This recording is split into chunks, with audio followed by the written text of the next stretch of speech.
How we feeling? Woo! Woo! I want everyone on their feet real quick. Go eat, sir. Eating those cookies? She's so nice, I'm just kidding. All right. How many people have a website? Raise your hand. Okay, more than I thought. Awesome. Well, a couple of years ago, I was trying to do it myself. DIY, do-it-yourself project. And I decided there's very few DIY projects I like. And so I was like, man, if I can't be the greatest at it, A, I'm going to hire someone to help me be the greatest at it, or B, I'm going to have someone else do it that's the greatest at it. So I went online, I've been screwed thousands of dollars, I'd say probably $15,000 in websites at this point in time.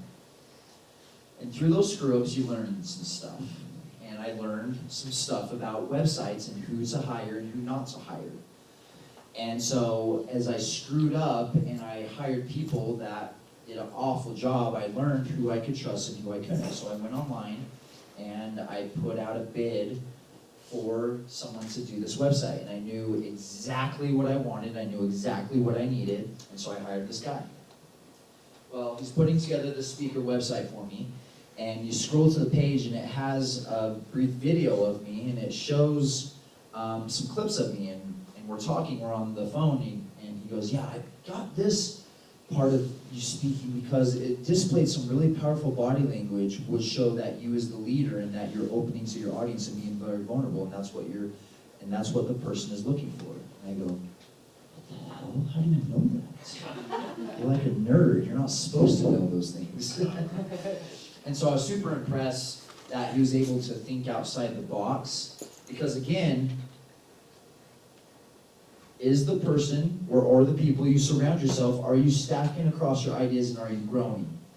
And so that was the biggest frustration I had with people I've worked with the passive websites, is they weren't stacking on my ideas, they weren't in the same realm. They were so stuck in the architecture of the magician that they just couldn't see my creativity as a king. And so that's, from there, it's been a great marriage, and it all started online, huh, Frank? It all started online. So beautiful. So beautiful. So beautiful. But it's been with me for the last 2 years. He's from New York.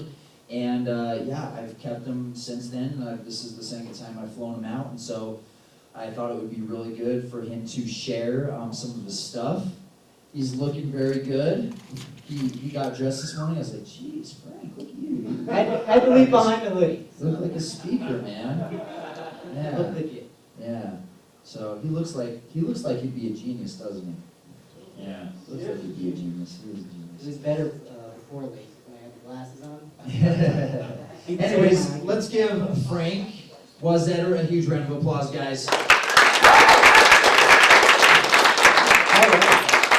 So I'm feeling both extremely excited and really challenged right now, because I've been doing this for about 20 years, and to share with you what for you to actually take away value and walk away with something that's going to definitively grow your business requires a lot more time than just the 20 to 30 minutes that we have. And I will talk endlessly. Just ask Travis. His usual advice with me on the phone is hang up on him or you'll never get off the phone. So real quick, I noticed a lot of you guys have had websites, and you currently have some version of a website going on right now. How many of you have experienced ultimate frustration when it came to either communicating with the web guy to try to get it right, or how to design it correctly, or just anything like, oh my God, why does everybody else have an awesome website and I'm stuck with this stupid little thing that doesn't seem to ever do what I want it to do? So how many of you have had that frustration? Okay, so the rest of you probably haven't gone through enough people yet to get that. How many of you have done it yourself? That's why I'm frustrated. Got it. So, before we go any further, just kind of like back it up a little bit. I said, I've been doing this for about 20 years. I got started building websites by hand on a Gateway 2000, which if you guys aren't old enough to remember, this is something before CD-ROMs even existed. So you had little floppy disks that literally flopped. And would put it in, and there was no such thing as a cool-looking website. You were actually really awesome if you could get the thing to work. So, you know, I remember this kind of being this really cool thing that I was going in and doing, and like, man, why doesn't everyone just think this is the awesomest thing ever? I can put my ideas out there. And so when that came time to me, you know, coming into go to college, and you know, I'm 18 years old. Parents had only really paid for 1 semester, so about a week in, I figured out I need to figure out a way to get money. And so I looked up the jobs that were being, you know, like posted up by the university. They had this great little job board for all the, you know, restaurant jobs that you could get, or all of the just amazing, mundane college jobs that you would expect. But one of them was for the university itself, and they were looking for a webmaster, because back then they called them webmasters, probably because we named ourselves. We're masters and everything like that. Now, so I go into this interview, and you know, this guy's, you know, kind of look at me going through, you know, I've got zero experience other than, trust me, I've been doing this for a while. Which, if anyone's ever hired an 18-year-old, you know how well that goes. So he said, okay, well that's cool. We'll look into it. So I went back home to my dorm room. Immediately went in and said, okay, well I got to do something to get this guy to hire me. So I, within an hour, created a website, emailed it to him, emailed him all the files and the instructions to set it up so he could see it. He puts it up, he sees it, he goes, calls me back about an hour and a half later, goes, you're hired, you got the job, you start on Monday. And I said, awesome. But when I got there on Monday, what I found out was that it wasn't just redoing the website, it was redoing the entire university's website, which was way beyond anything that I was cool enough, and they were hopelessly naive to trust me to do it. So I looked at that and I said, okay, and they said, well, can you do it? I said, absolutely, I can do that. But in my head, I'm going, oh my God, how am I going to do this?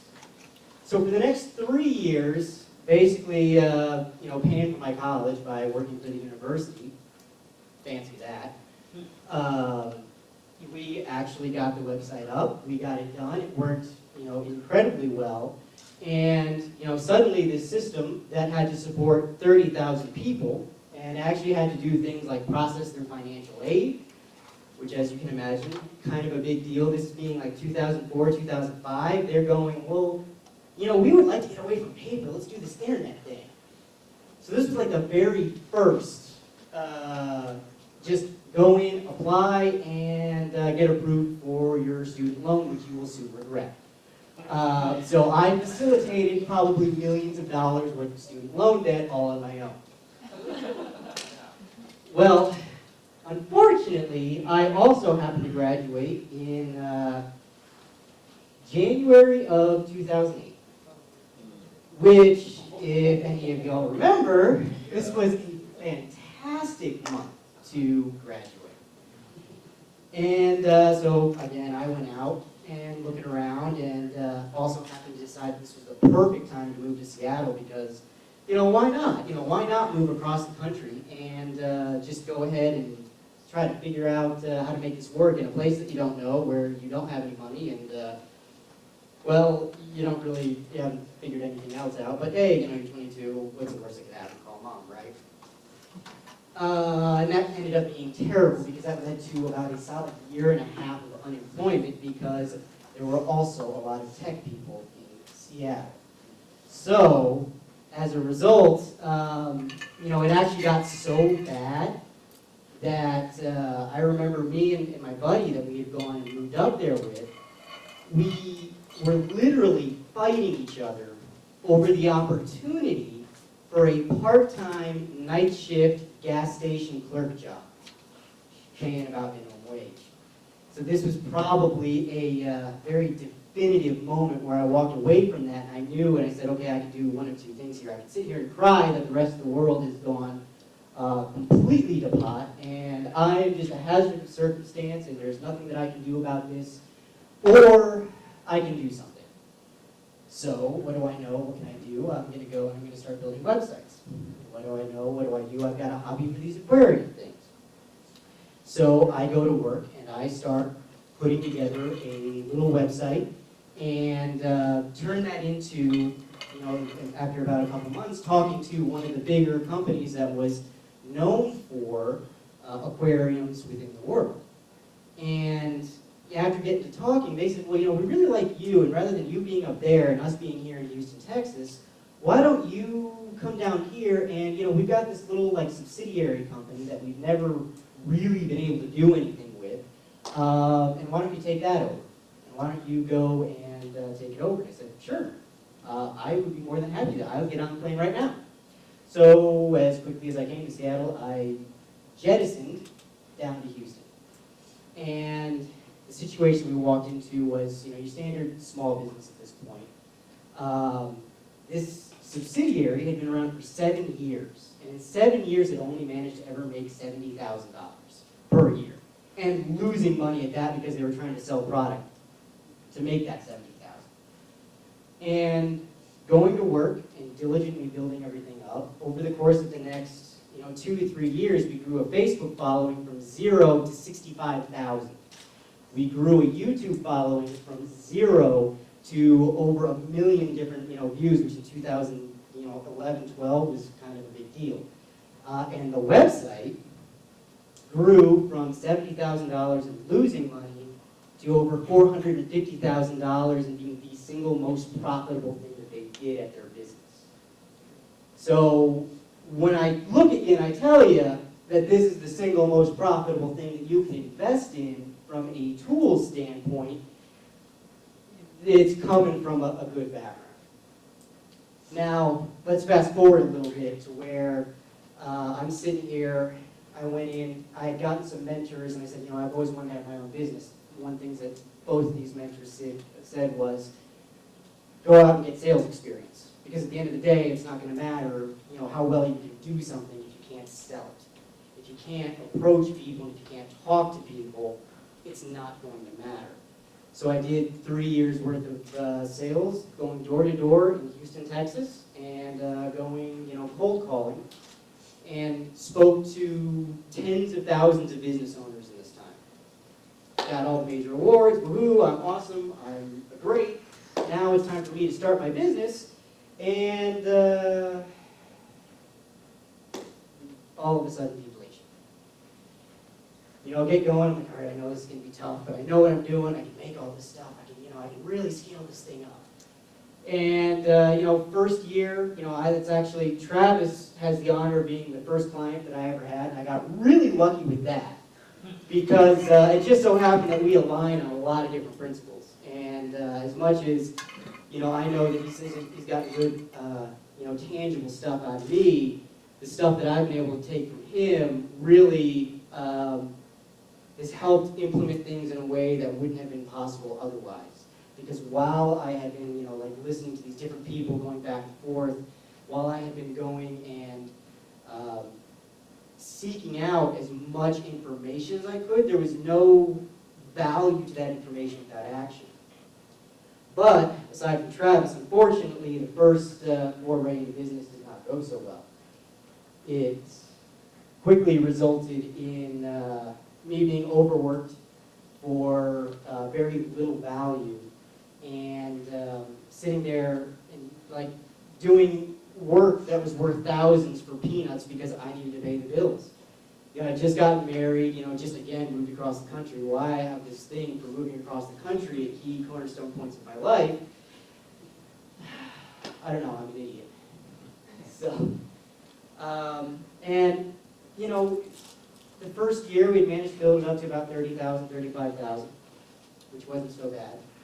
But unfortunately, that had burned me out so much that in the first, it was actually the first quarter of this year, the first 3 months, I'm sitting there and I'm staring down a situation where the only person who's paying me is Travis.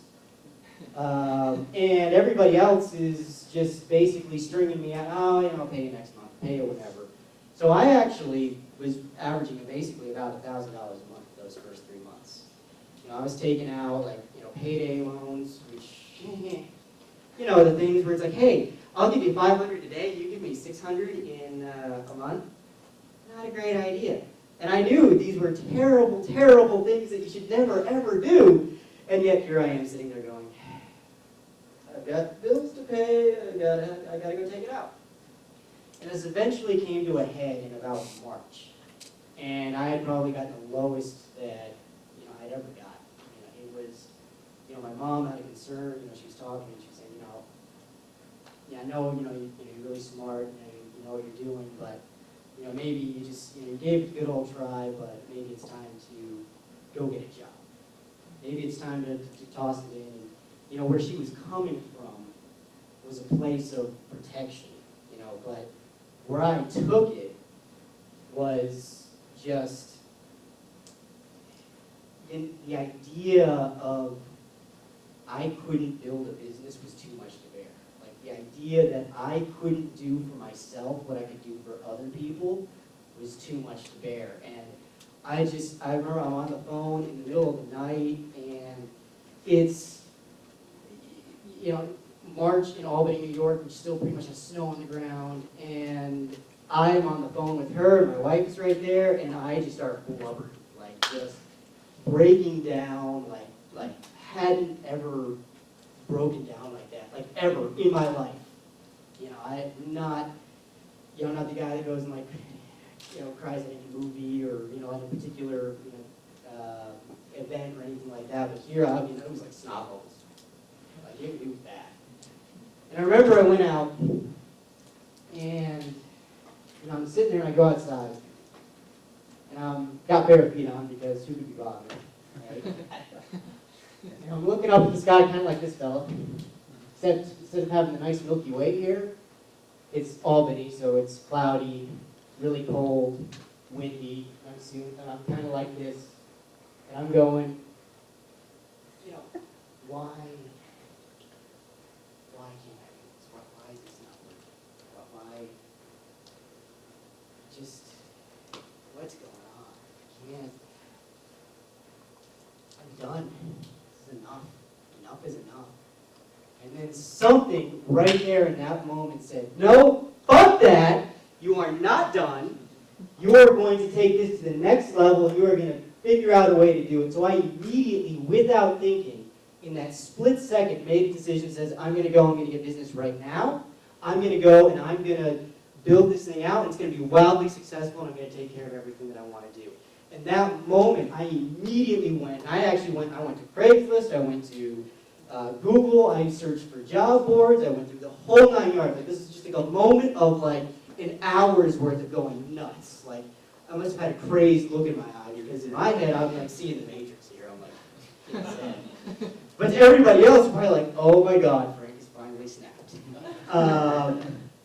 And so I put this one little posting that just says, this local company is looking for a business admin assistant. So I sent them an email and then called them immediately the next day because I wasn't going to call them at 1 o'clock in the morning. And actually had a 1 hour conversation with the existing office manager.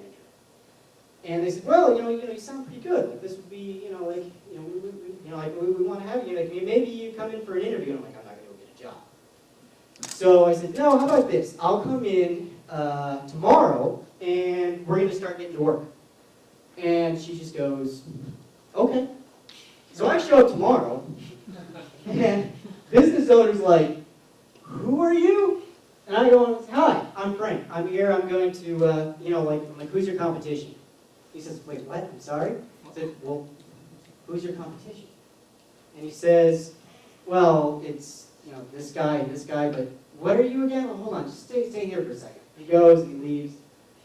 He goes and he talks to the office administrator, which is also his mom.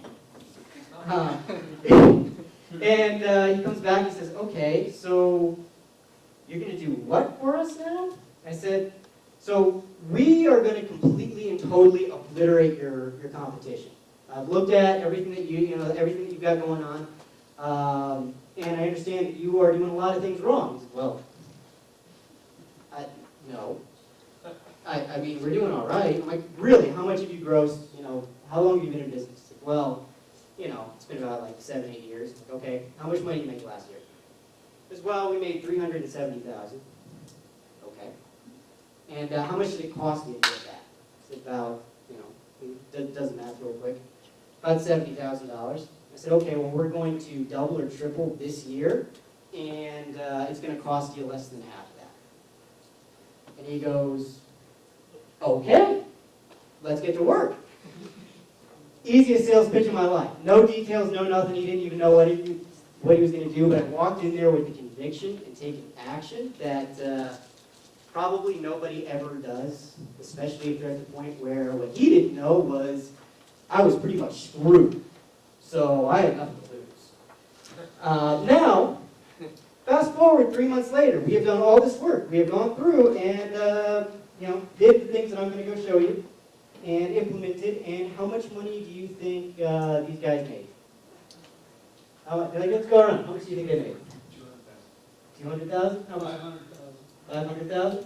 I'll go 1.2 million. There you go. That's pretty good. I was gonna say just shy of that, 900,000. Okay.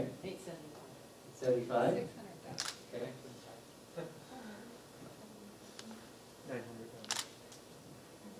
900,000. All good. 700,000. Yeah, sure, I'll say 650. 730. 730. 1.5. Ooh, you guys got a lot of faith in me. 850. 850. $1 billion. All right. How do I follow that? 2 billion. Come on. Yeah. All right. How much do you make? We'll do 820. 820. All right. Flip the screen. I'm going to do what no other marketer does. I'm going to show you the actual sales funnel that he has, and the actual money as of today. I have his permission, so it's going to happen.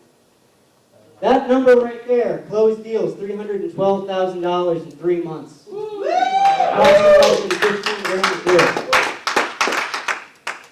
What he's got right now in follow-ups is $41,000. This one's a big one. Follow-up number 1, $200,000 worth. These are not closed yet, so we're going to have to count these chickens. Off screen, there is about $400,000 in deals they did not close. And off screen over here is $260,000 in new people that they are going to sign up, pretty much shortly.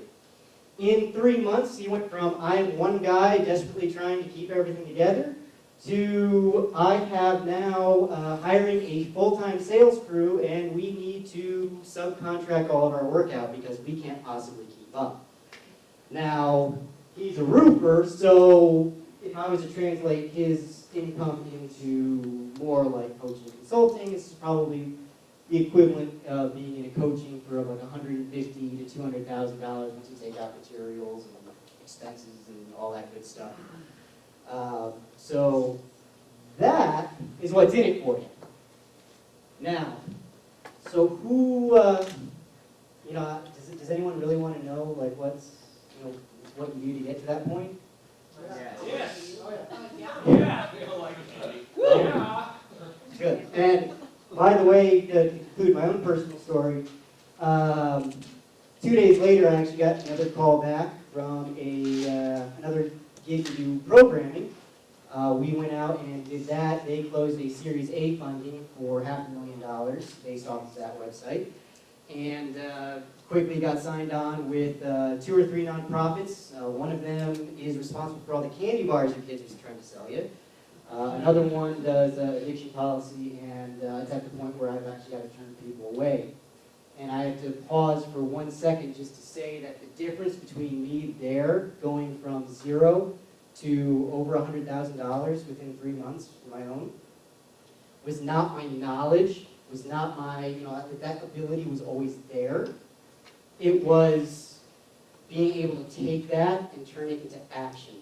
And I can tell you, I have spent countless hours listening to to Tony Robbins. I've spent countless hours, reading every Grant Cardone book, every big name out there that you can think of. I've probably read the book, listened to whatever product they have, been a sucker to buy their stuff. And the only one who has actually, for whatever reason, gotten it to click for me to take action is Mr. Travis Brady.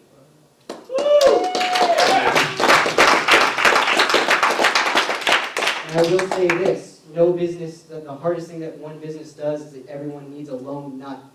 Everybody needs that one psychotic person that's going to sit there and, just say, I'm all in, let's do this thing. And that one person isn't you. That one person is the first customer that becomes your advocate, because they're not going to let you fail. And for me, again, I was lucky enough for that to be Mr. Brady. So, on to the stuff that you can all actually take away with. Now, if you ask 20 different experts about the internet and everything like that, you're probably going to get 20 wildly different results. And the golden rule that I have found is that you need to look at your competition and what your competition is doing right now, and you have to do the opposite of that and do the extreme version of that. So if everybody's focusing on social media, you go to the website. If everyone's doing the website, you take care of your website because you need to have it taken care of, but then you do mailers, you do social media, you do whatever it is they're not doing, because under every rock and under every opportunity, the name of the game isn't rankings, isn't how pretty is my site, isn't any of these other things that everybody says you got to pay attention to. The only thing that matters is how many people are looking at me and how many people are converting into actual leads and customers. So, to illustrate this, how many of you are familiar with the Mississippi River? How many of you have seen the Mississippi River? Pretty insane of a river, isn't it?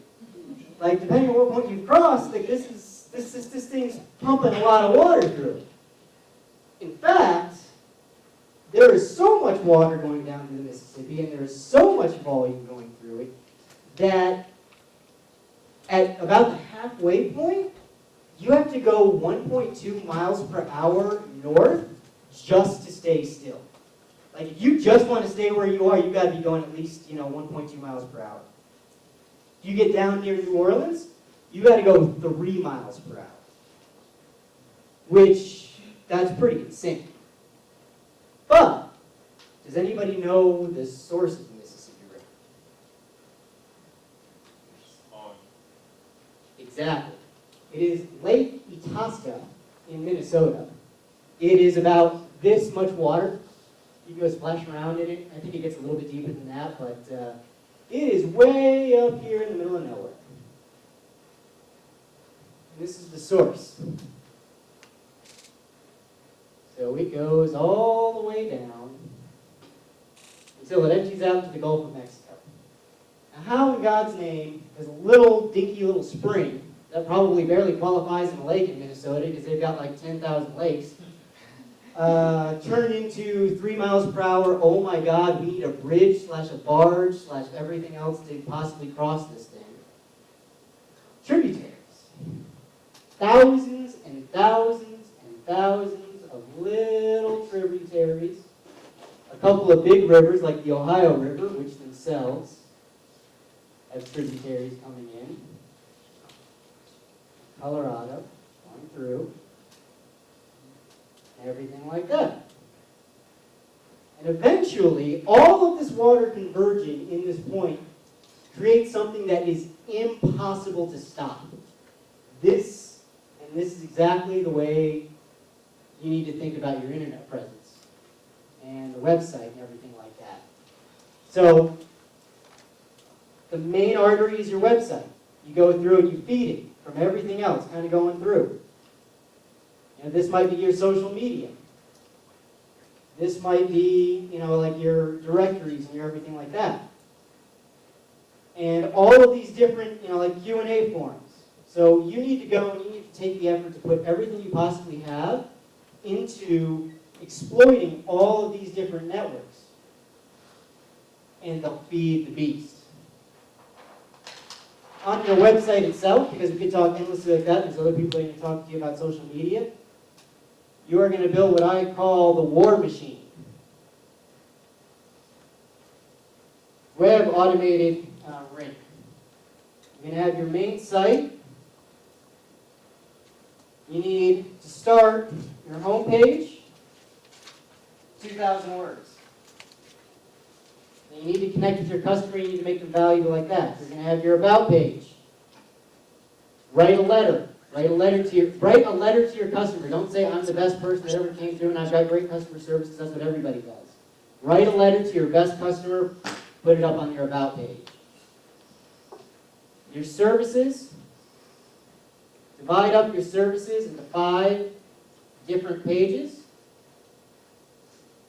and have each one immediately taken care of.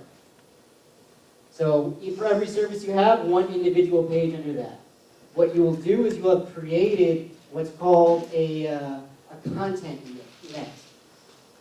Because Google and things like that don't work off of keywords, they work off of paragraphs of information and everything like that. I will be available for more details or questions about that, but this is your base. And you do it this way because, one, you can control it. You can control the experience. You own the asset. Nobody can ever take it away from you. Number 2, you get the focused attention of all of your customers on it. And number 3, it's something that you can actually scale and add on. You can start very quickly, implement it, and then add on everything else going forward. So, that's your foundation. I actually am currently pretty much closed to existing clients. I've got too much going on, but Travis actually asked me to put something together for him. So, like I said, he deserves a certain amount of credibility because him being the singular coach that kind of got me over the edge, you can actually get me through him. But I will warn you, if you don't necessarily have the commitment to be able to make that change that he's able to do, this won't help you. So I can't help you. So that's all I got for you.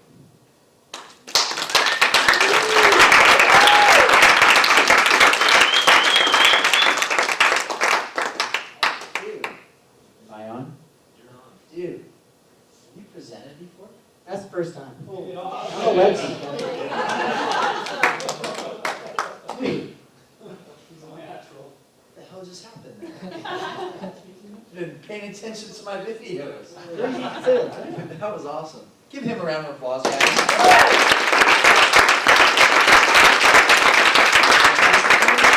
Yeah, we have a few minutes for some Q&A. What questions do you guys have for me? What was the R in war machine? Web automated ring. So the idea is everything that you do on the internet leaves a trail. Everything that you do has value to it and appeals to a different kind of customer. So there's value in all of it. But you need to link it back to your website so you can control the experience and get them to actually buy something. Otherwise, you're just helping people for free. So you might want to write this down. If you're looking for ways to increase your content, go to answerthepublic.com, type in your field, and you'll get every question that's ever been asked on the internet about your particular topic. Write content about those questions. Go to Alignable if you do professional to professional, because it's like the new LinkedIn where it hasn't been ruined by too many people doing sales pitches yet. So do Alignable. You probably got about 2 years before the experts say to go there, and when the experts start saying to go there, it's time to get the hell out. So, Alignable. Alignable. ALIGNABLE.com. Any other? I have a question about the new web extensions, Mhm. like .coach. Yeah. Do you think it's important to be in a specific web extension? So that's kind of highly debated. Where as much possible you want to get a .com. And I would, if you have a specific .com that you really want, I would suggest watching that because eventually it'll expire and you might be able to buy it from the person who used to own it. But in the short term, when that's not possible, go with whatever's going to fit your brand the best. people are built around .com being the thing to go to, but that doesn't mean that things like .io, .coach are any less valuable. It's just that .com is more expected. So, any other questions? Cool, let's give another round of applause, guys.